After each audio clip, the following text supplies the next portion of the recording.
Kaya ipakita ang boses ng tao ngayong midterm election. Correct, correct na correct po ng mga trolls. Nung pinalaya na si Attorney Lopez, two-thirds boss.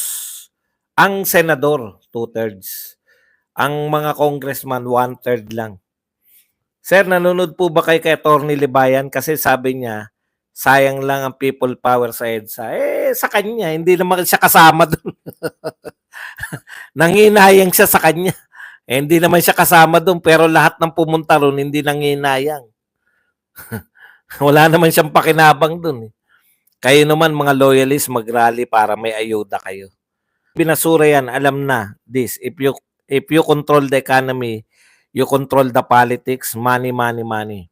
O, pag hindi binasura yan, away na yung magpinsan. Hindi ka na nakikinig sa Pangulo. Maganda yan, balitaktakan ng mga abogado ng mga Duterte. Daming Dan Fernandez sa Senator. Correct. Nasagot na po natin yan. Hindi po palpak ang EDSA. Ha? Sa amin, palagay ko lang. Depende sa iyo kung ikaw loyalist ka. Palpak talaga. Lahat ng gawin namin, palpak naman sa inyo.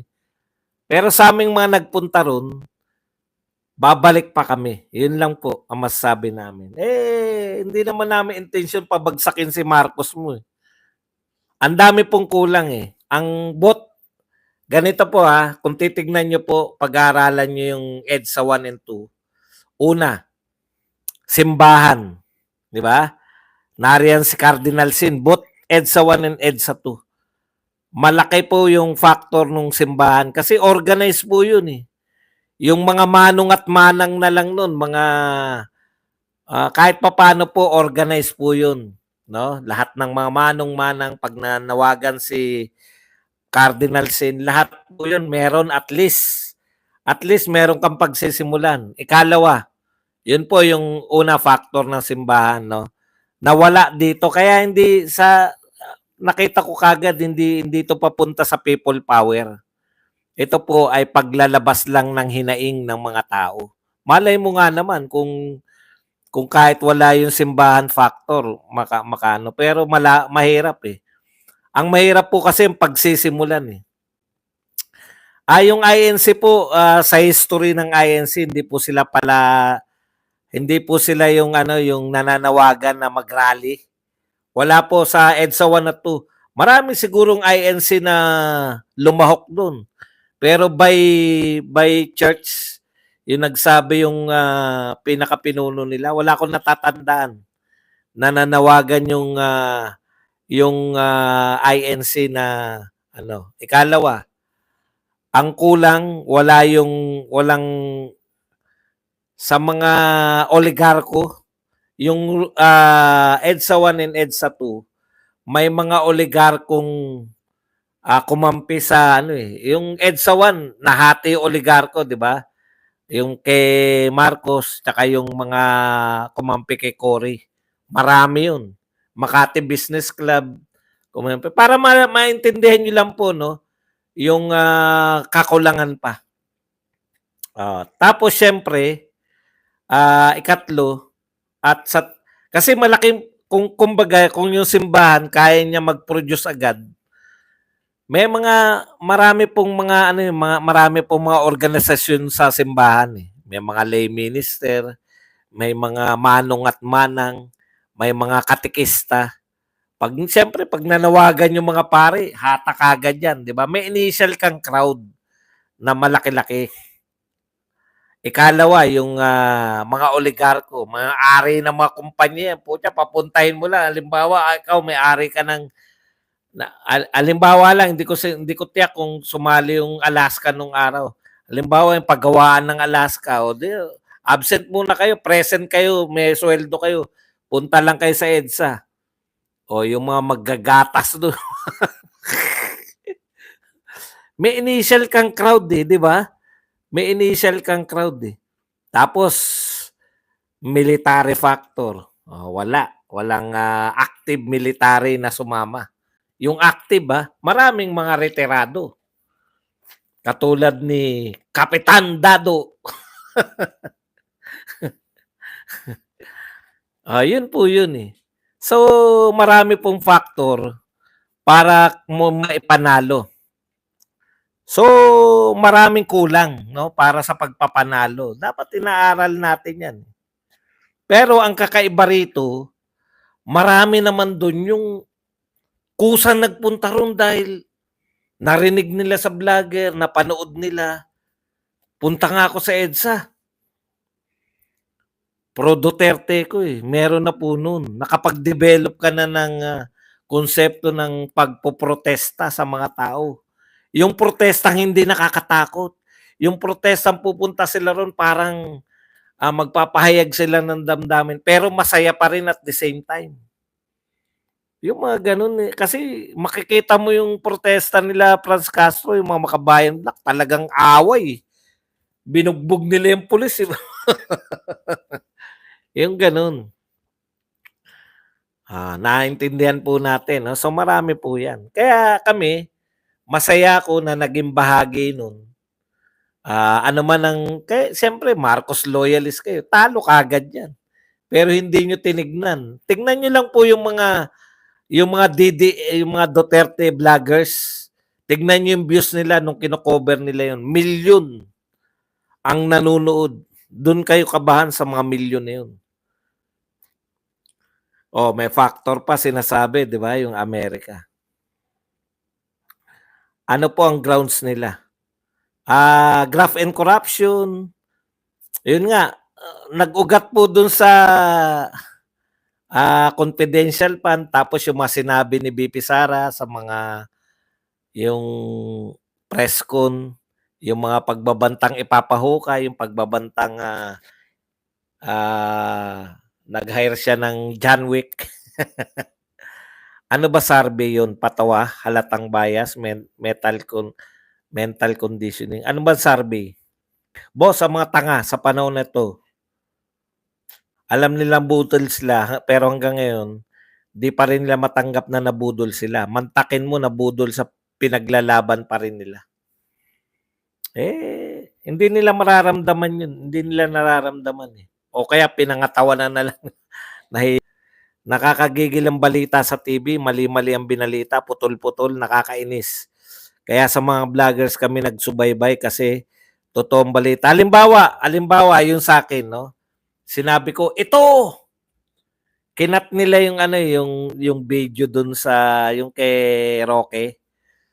Ay yung ako nagsasalita. Ngayon na ang pinakamalaking bilang na nagpunta rito sa EDSA sign. Tapos pinutol nila doon, di ba? Pinakamalaking bilang na. Ito ba ay totoo? Tignan nga natin kung ang mga larawan nung EDSA 1 at EDSA 2. Hindi ko naman sinabing pinakamalaking bilang to na nag-e-EDSA revolution. No? Kita nyo, talagang yung sadya nila eh. Alam naman nyo yung ibig ko sabihin, di ba? Araw-araw tayo nadadagdagan. Ito na yung pinakamalaking bilang natin. Yung araw-araw, yun na yung pinakamalaking bilang. Pero sa kanila ginawa nilang literal eh, na ito na yung pinakamalaking bilang sa EDSA. Ito na ba ang pinakamalaking bilang sa EDSA? Tignan natin ang mga larawan ng EDSA 1 at EDSA 2. Dududududung. Sabi ko, mga wangbu talaga. Sa Mindona lang po tayo mag-rally. Di ka magpunta ka rin sa Mindona. Opo, nung araw na yun, parang si Damulag lang Serbadong. Ganun talaga mga media, balasubas. Kaya galit si Barbers. Aminin na lang natin na ma-impeach si VP Sara, wala tayong magawa kasi hawak na nila. Meron nga tayong magagawa. Bakit wala tayong magagawa? Kung ngayon nga nagrarally tayo eh. Yung tatanggalan tayo ng binoto natin. Sir Bads, matagal na akong follower nyo kasi totoong balita ang binabahagi nyo sa amin. Salamat po. Chap-chap video para lalong pasamain nilang BP Inday. Sir Bads, di kaya magka-people power bago pa matapos ang impeachment? Yung huling impeachment po, Yung kay Erap po, yung pagkakalis ni Erap, yun po yun eh. Habang impeachment yun eh. Hindi na nagustuhan ng tao, nag-walk out yung mga prosecutor, walk out, tapos tuloy ng EDSA. Ganun po yun.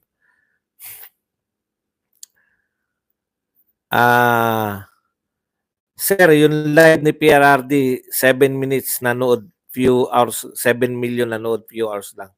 Ganun po, katindi yung epekto. Tapos sasabihin nila, wala na suporta mga Duterte. Ang suporta po ngayon, online na rin. Yun naman po yung mga sa talo-talo, no? Alam niyo po, sa mga nagtatalo-talong kung sino-sino mga organizer leaders, sana wag niyo isama yung mga vloggers kasi kami, sana wag kayong sumama na kayo isa pa sa nangangantyaw sa aming mga vloggers, no? Ako pagtatanggol ko yung mga vloggers kahit saan tayo mangyari. Wala akong sama ng loob sa lahat ng mga grupo na Duterte ngayon. Pero pwede ba spare us vloggers? Kung meron kayong mga pagtatalo-talo, hindi kayo nagkakasundo, wag niyo sa kaming idamay kasi may papel kaming ginagampanan eh. No, kung sasabi masakit sa akin yung maririnig yung mga vloggers ay masasabihan na for the views. Ano po masama? Vlogger kami na walang nagbabayad sa amin. Masama po ba na pag ang pinipicture namin mga Duterte, pag kami nasa labas tapos ang sinisigaw Duterte, kumikita kami at the same time? Hindi ba yun na nga yung advantage namin? Wala naman talaga nagbabayad sa mga Duterte vloggers eh. Lahat po yan nagsasabi na Duterte, barat sa mga, hindi po yan katulad ng ibang tao na bayad. Wala po kaming wala akong tinatanggap sa Duterte mula nung nagsimula ako. Masama po ba na magkaroon kami ng views pag may rally na sumusuporta sa Duterte? Huwag niyong gawing negative yung for the views kami. Oo, for the views kami. Ano masama doon? Kung babaliktad kami laban sa Duterte, dahil doon maraming views, doon nyo kami banatan. Pero kung nagkaka-views kami dahil ang sinisigaw ng mga tao, pinipicture namin ay Duterte, ba't may iba pang pangalan na sinisigaw doon? Duterte sinisigaw doon. Bakit kayo magagalit kung kami, independent karamihan sa amin? Hindi kami kasama sa mga organisasyon nyo. Di ba? Ayan, vloggers, mag-ingat na kayo sa kasasama kasi. Panatilihin nyo kasi yung pagiging independent nyo para hindi kayo napagsasalitaan ng kung sinong mga leader-leader. Duterte tayo, tapos. Kayo ay vlogger ni Duterte.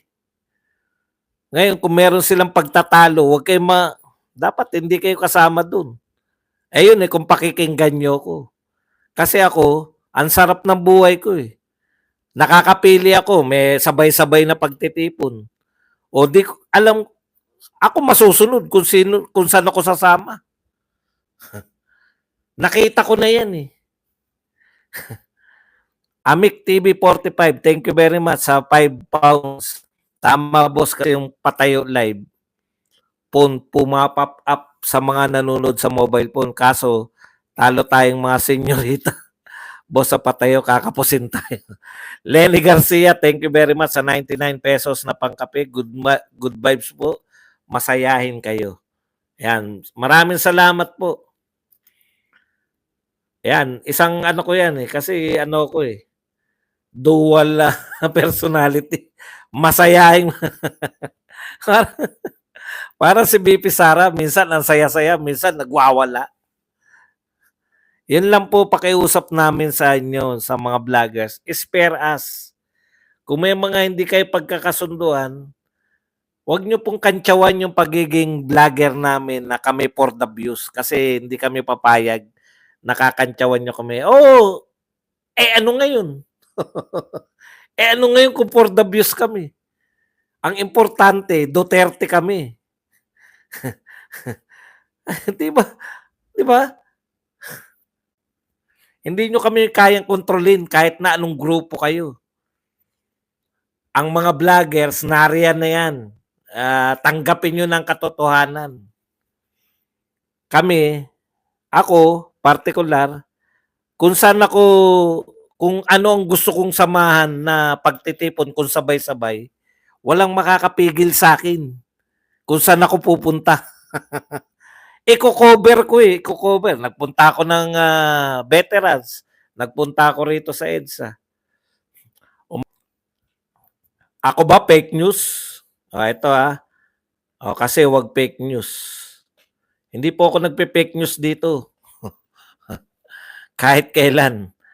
Iba po yung fake news sa nagkakamali. May mga mali akong impormasyon, tinatama kaagad ng mga tao. Ayan. Loko talaga to si Amik eh. Mahirap daw patayo dahil mga senyorita. Hindi umaabot.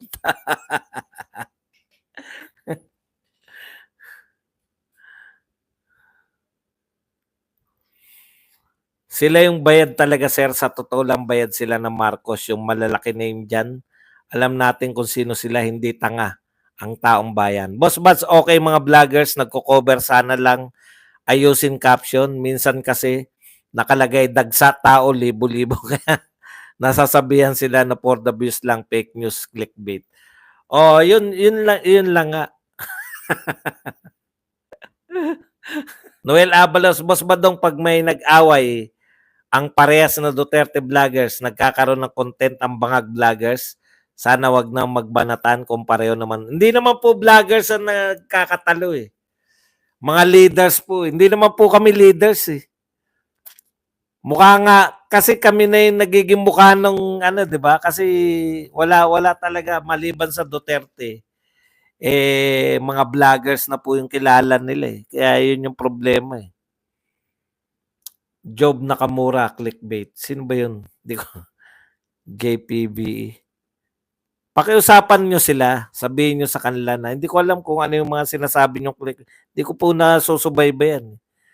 Sir Badong, tinira ka kagabi ni Batang Tolits. Ano? Ano ngayon kung tirahin nila ako? Hindi ko naman kilala.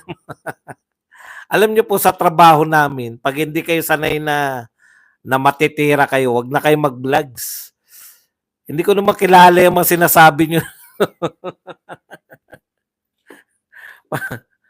Maapektuhan ako pag tinira ako ng mga kilala ko. Yung mga kaibigan ko. Pero yung mga yan na mga kalaban mo naman talaga. Basta kami kung pupunta, basta Duterte. Kung saan ang mga Duterte supporters, doon kami. Mas maganda na yung for the views kesa yung iba dyan for love of money. Kapalit ng dignidad nila, sabi ni Chowking.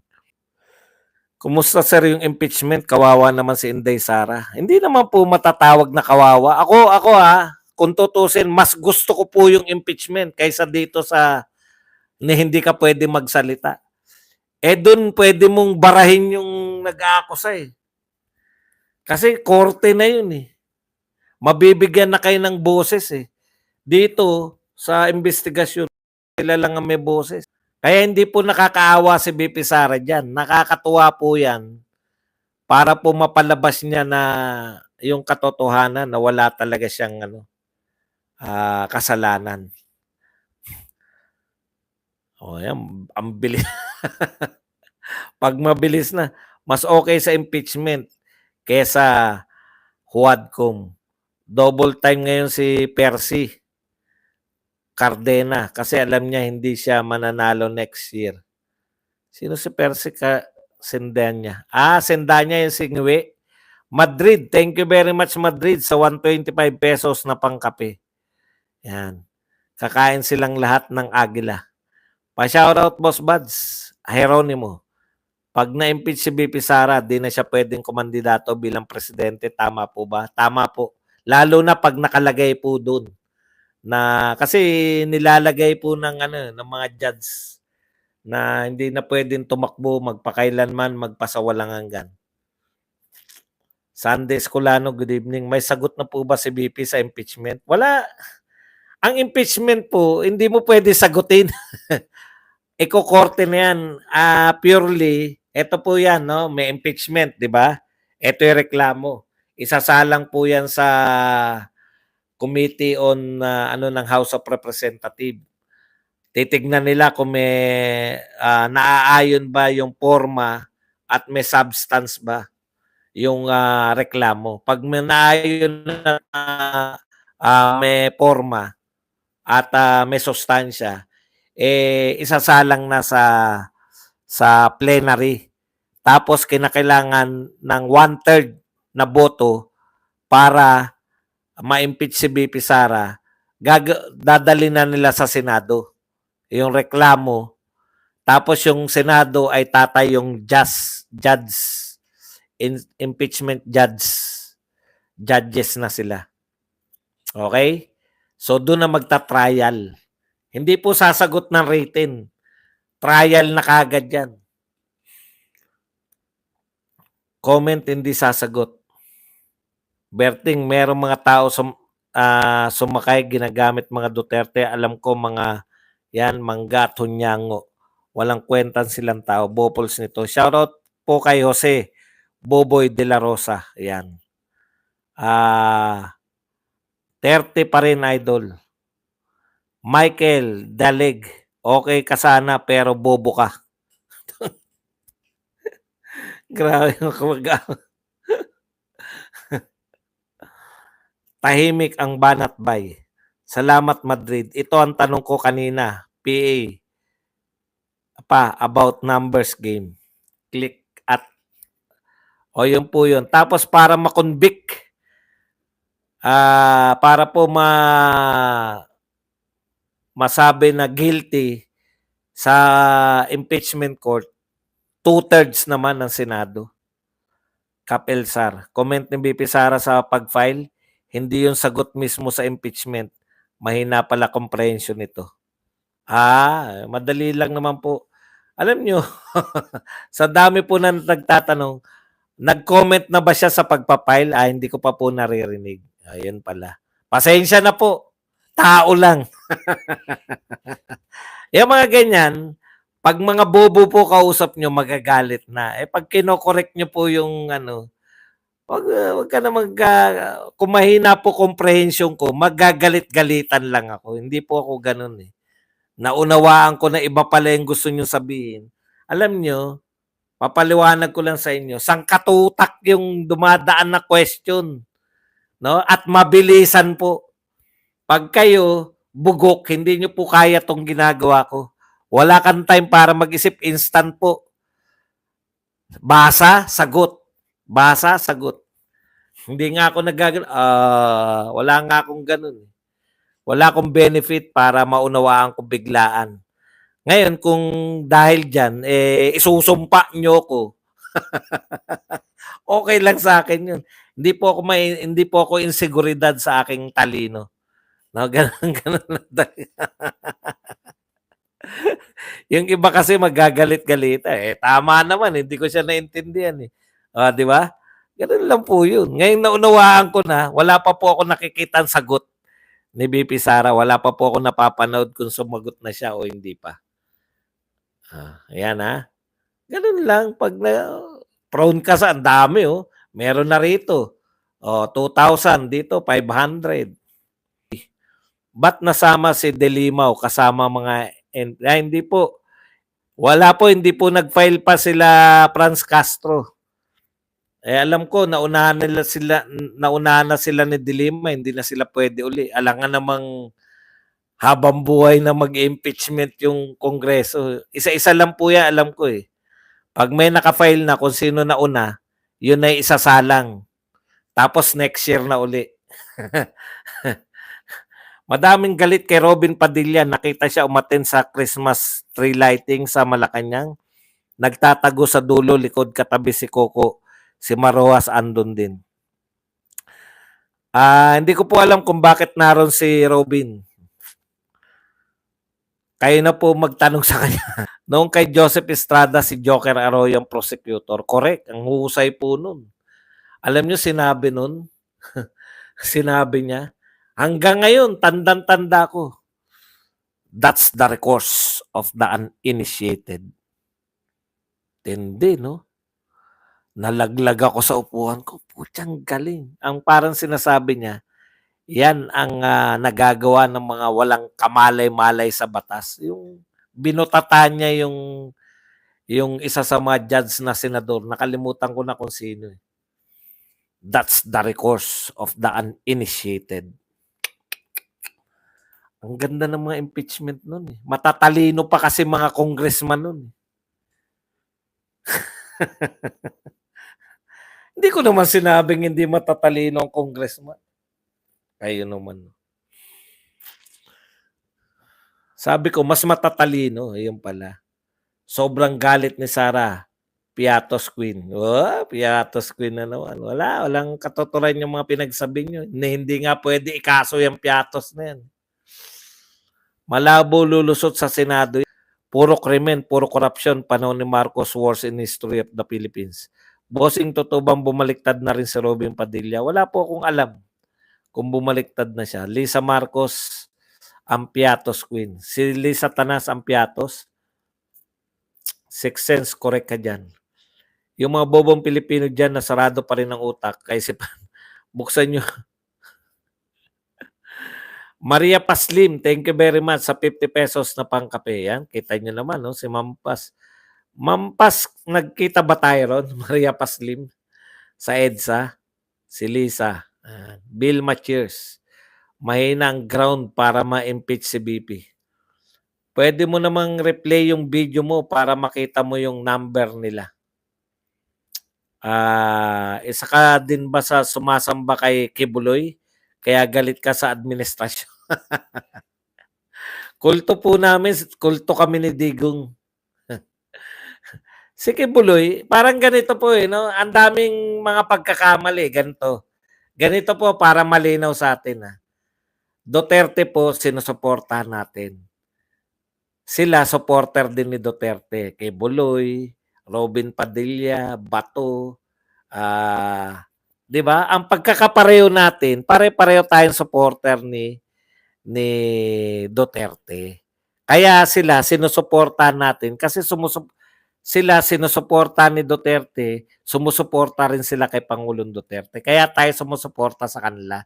Hindi po tayo member ni Kibuloy, hindi po tayo member ng PDP, hindi po tayo member ng grupo ni Vic Rodriguez, hindi po tayo member ng iglesia o ng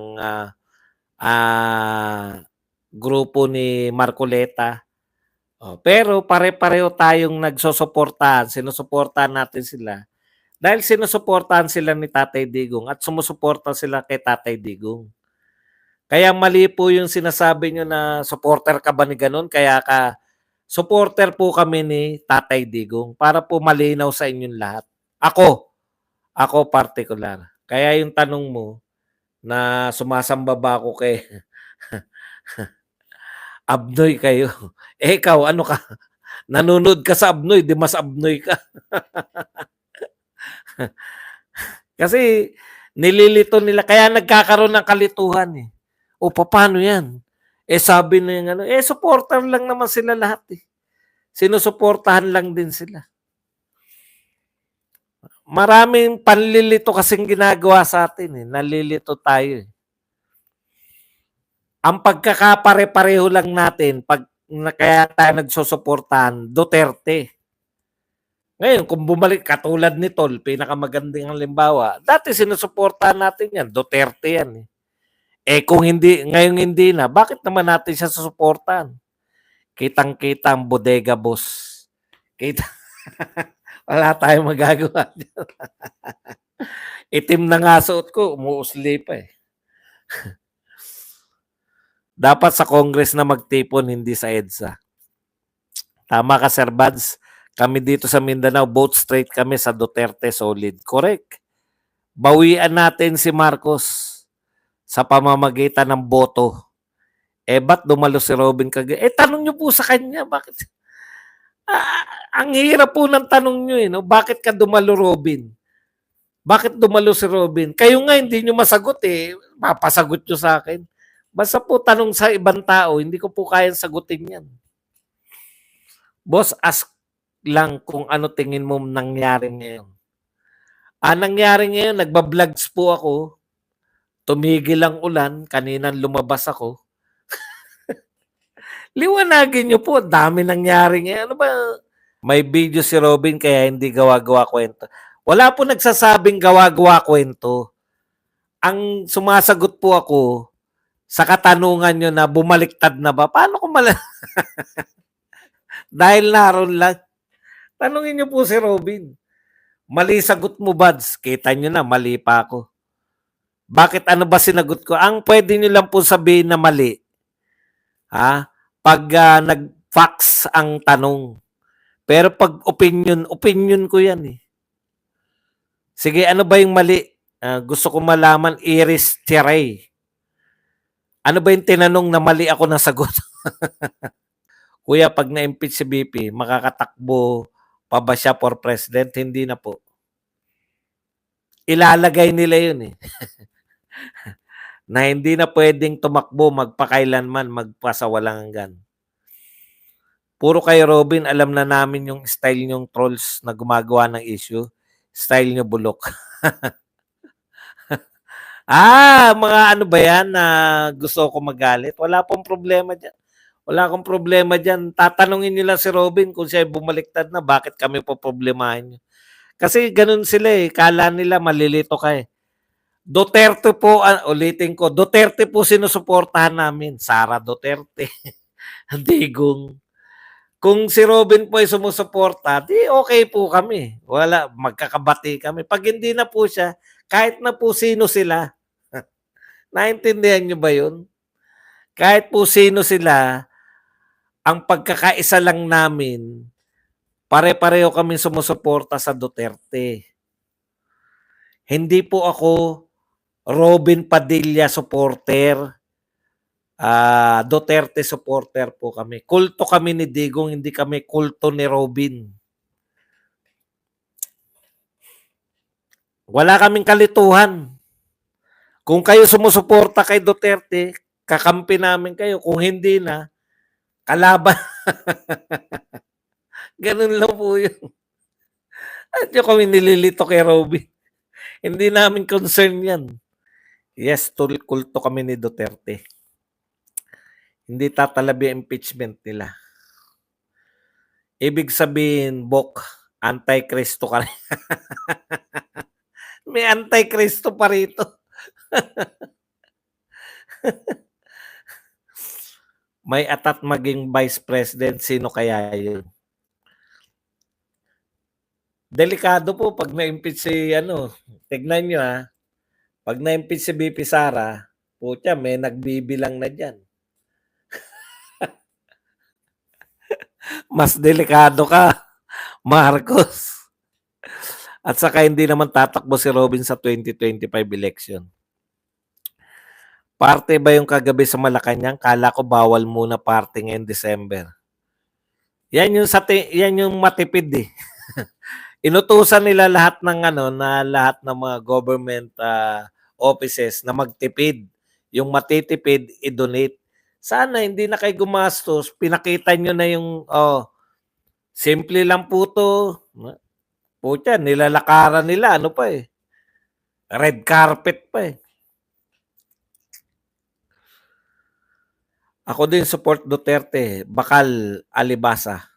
Basta may tausog support Duterte. Empty grounds yung impeachment ni BP. Sinungaling talaga Marcos, lip servicer. Gandang gabi po Kuya Host Badong. Hindi naman, yung basta impeachment yung sinasabi mong sinungaling. O nalilito na ako eh. Kasi tandaan nyo po kada comment nyo, tinitreat ko siya na hiwalay. Kaya bigyan nyo po ako ng ideya kung saan kayo nagre-react. Sa impeachment po, yan, di ba? Sa impeachment. Kaya saan sinungaling? Sa impeachment o sa Christmas party? Sa policy sir, sinungaling sila. Makulit pala to. Sabihin mo nga kung saan Christmas party. Yan. Punta po kayo ng EDSA, bakit nasa bahay kayo? Sabi niyo walang iwanan. Sinabi ko, lagi nga ako nagpapaalam dun. Wag niyo po akong sabihan ng mga hindi ko sinasabi. Anong tawag doon? Do not put words on my mouth. Kasi mapapahiya lang po kayo. Lahat ng kasama kong vlogger, alam po nila yung diskarte ko. Pagurin po ako. Mahina na po ang aking tuhod. Hindi po ako kayang tumagal. Kaya yung sinasabi nyo na sinabi ko na walang uwian, utot mo. Uuwi ako. Ito ko sasabihin na walang uwian. Ako nga umuwi. Huwag nyo kaming pag-isahin. Vlogger po ako, vlogger sila. Kung ano narinig nyo sa kanila, itanong nyo sa kanila. Kung ano narinig nyo sa akin, itanong nyo sa akin. Napaghahalo-halo nyo eh. Magkakaibang vlogger, magkakaibang utak. Yung mga viewers ko dito, nauunawaan yan. No? Christmas party, sir. Yun nga, Christmas party. Sana hindi na kayo nagbonggang Christmas party. May invited pa kayong mga Jose Marichan. Marami pa kayong imbitasyon. Ulitin ang one time, big time. Sir Bads, di ba si Erap na impeach? Bakit nakakandidato ulit? Hindi po siya na-impeach. Hindi po natuloy impeachment court dahil nag-EDSA na tao. Halimbawa, nag-impeach. Tandang-tanda ko yun eh. Nanonood ako nun eh. Biglang ayaw nilang pabuksan yung isang box.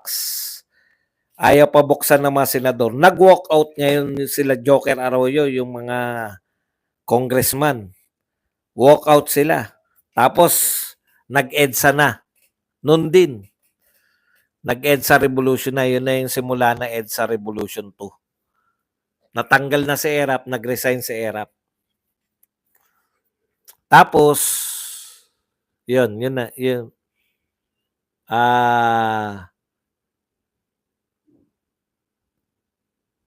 Tapos, pinatawad siya ni presidential pardon siya ni Gloria Macapagal. Okay? For politics lang yan, paninira nila sa Inday Sara dahil walang kalaban si Inday Sara. Sino pa bang malakas sa kanya? Okay, Sir Badong, nagets ko na. Yung allegory kay Erap, walang impeachment na naganap. Hindi po natuloy impeachment, pero kinasuhan siya sa proper court. Tapos sa proper court, convicted siya, pero ang kulong niya, house arrest. Doon siya nakakulong sa Tanay, sa bahay niya sa Tanay. Para mabuo nyo lang yung kwento, no? So, EDSA Revolution, di ba? Tapos, tinuluyan siya ng korte, plunder, guilty si Erap, pero dahil for consideration, house arrest siya. Hindi ko alam kung guilty na siya noon. Parang, alam ko, guilty siya eh. Habang tinatrial, yun ang nakaligtaan ko kung naka-house arrest siya dahil guilty siya o habang tinatrial siya, naka-house arrest siya. Katulad ngayon, puta, si Kibulo hindi hina-house arrest eh. Di ba? Talagang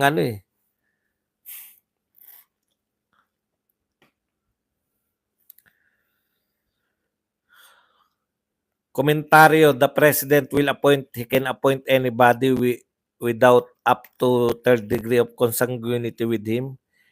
It is not by succession.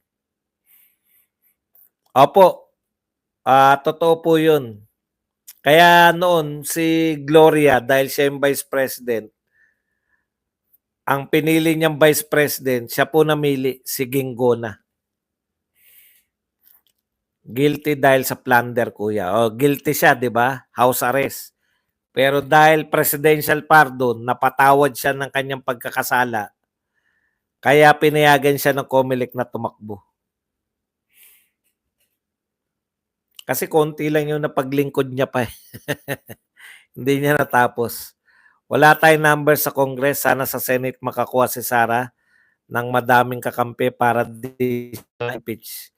Alam nyo, iba yung consideration sa Senate kasi yung mga senador, ay mga congressman, kaya nilang manalo sa kanila eh. Kaya nilang manalo dun sa kanilang lugar. Kaya okay lang na na kalabanin nila yung si Sara Duterte. Hindi naman sila tatakbong buong Pilipinas. Unlike po na senador, nila ng boto sa Mindanao, kailangan na nila ng boto sa Visayas. Kaya talagang yan.